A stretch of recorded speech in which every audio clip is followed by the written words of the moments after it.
Bienvenidos a la unidad 4. Análisis de externalidades. A manera de introducción, los problemas ambientales presentados en unidades anteriores se producen por una multitud de causas, algunas de las cuales son naturales, como la erupción volcánica, por ejemplo, y otras, la mayoría, producto de la intervención de la especie humana. Esta, sin embargo, lleva ya unos cuantos miles de años conviviendo con los demás en este planeta, y nunca hasta ahora aparentemente habían revestido tal magnitud los problemas ambientales. Nunca habían alcanzado tal gravedad. Veamos ahora algunas definiciones prácticas y conceptuales.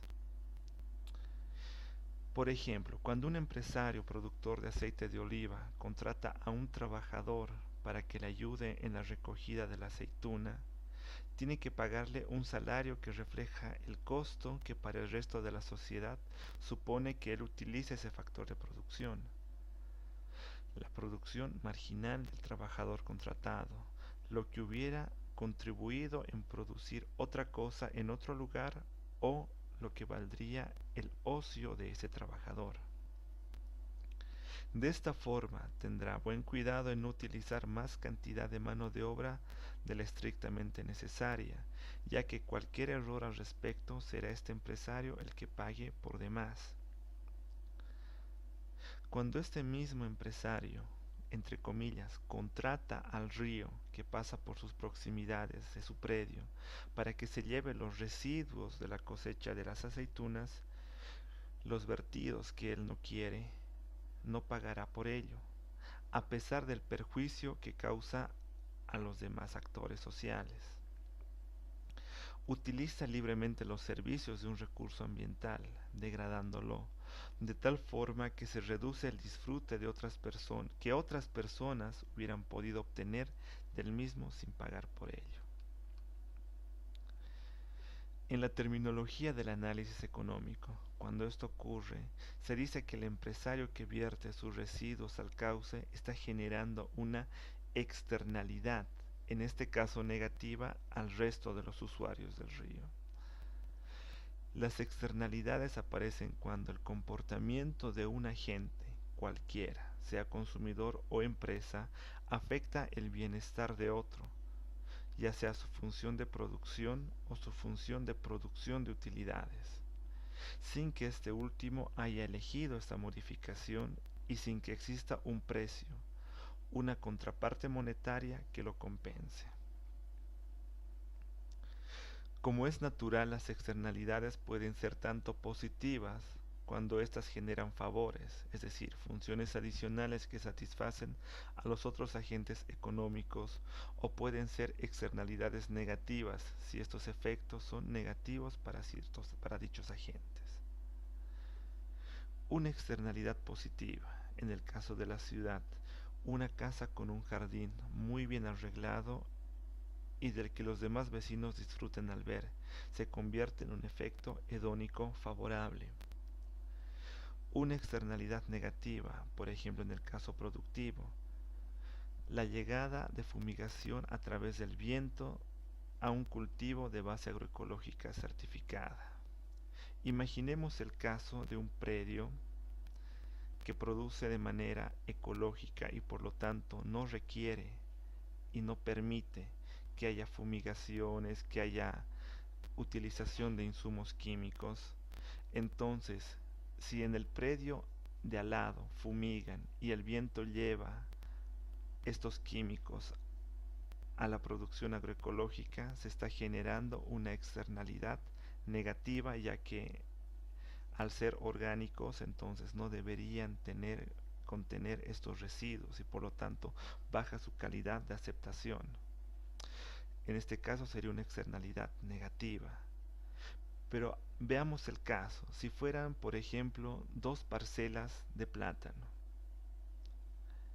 ninguna de las dos fuera orgánica, ninguna de las dos necesita ser orgánica, y fumigan un predio por avioneta, pero por efecto del viento la fumigación llega al otro predio, al predio de al lado, entonces le está restando a este segundo predio el costo de fumigar, le está beneficiando de una manera indirecta y por lo tanto se trataría de una externalidad positiva. En muchos casos los efectos, las externalidades son conscientes y en algún sentido aceptables por el mercado. Por ejemplo, el uso de los clorofluorocarbonos en la década de los 70s y 80s, donde se conocía que eran degradadores de la capa de ozono, pero por cierto tiempo se permitía su uso. En este sentido, si el mercado no está asignando ni contabilizando estos valores, ya sean costos o beneficios, en la asignación del precio de lo producido por los agentes, entonces estamos hablando de un fallo de mercado. Las posibles soluciones podrían darse a través de la negociación entre partes para contabilizar y asignar la externalidad y definir esta en la estructura de costos o por el lado más general, si son muchos los casos dentro de la sociedad, entonces el Estado debe legislar y definir quién asume y bajo qué criterios el costo de las externalidades individuales, es decir, debe generar una política pública ambiental de base económico-ambiental. Posibles soluciones al fallo de mercado por externalidad. Una posible solución son, por ejemplo, las sanciones sociales, normas éticas de aceptación común, es decir, como el caso de arrojar basura en la calle, una sanción social va a ser la crítica de quienes están viendo a un actor arrojar la basura, por lo tanto, el temor a la crítica va a evitar que un actor social que ha producido una porción de basura la deseche al medio ambiente y más bien genere un proceso para tratarla o para desecharla en términos finales. Otra posible solución son las asociaciones privadas que protegen el medio ambiente, los movimientos ambientalistas, las ONGs, que funcionan como un actor que actúa como el Estado pero con fondos no públicos. Pueden servir de modelo para que el Estado actúe o representar como parte colectiva la negociación con un agente económico grande como una corporación.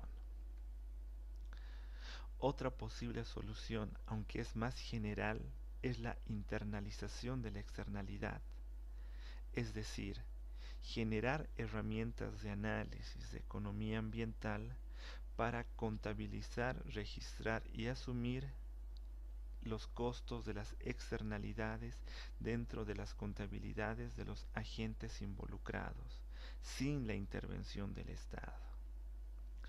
Si la solución de externalidades entre privados no funciona, entonces debe intervenir el Estado. Planteamiento de un caso. Suponga que está usted solo en una inmensa playa desierta. Extiende su toalla sobre la arena y se dispone a leer un buen libro acompañado de la música que le proporciona su aparato y que usted ha seleccionado para la ocasión, en este caso un buen rock. A los 5 minutos aparece una segunda persona.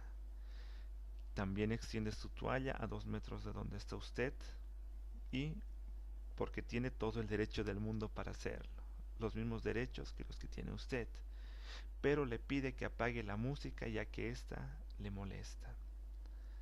Visto así, ¿quién está generando una externalidad negativa a quién? A. Usted está forzando a su vecino a escuchar una música que no desea. O B. Su vecino está a usted obligándole a apagar su aparato. La respuesta no es en absoluto sencilla. El ejemplo ha escogido un caso extremo solo para sembrar la duda, la incertidumbre jurídica, la incertidumbre de derechos. La solución al problema económicamente más eficiente dependerá del costo que a cada una de las partes le suponga evitar la interrelación, si es que esto es posible. 1. A su vecino le tocará seleccionar un emplazamiento más alejado o 2. A usted le tocará apagar su radio, o 3 le tocará irse con su radio, su toalla, a otra parte donde no le moleste a su vecino. En el caso de las externalidades ambientales ocurre lo propio.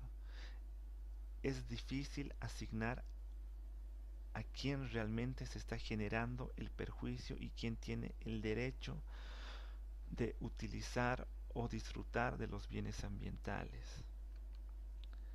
Es de esperar que la sociedad haya definido de tal forma el derecho al disfrute del medio ambiente que la identificación de quién es el causante de la externalidad y quién es el perjudicado sea inmediata, pero en otros casos no. En los casos que es posible, entonces podemos asumir de manera más fácil una internalización de la externalidad. A veces esta definición de los derechos de propiedad sobre el medio legitima para recibir las compensaciones correspondientes, pero a veces no.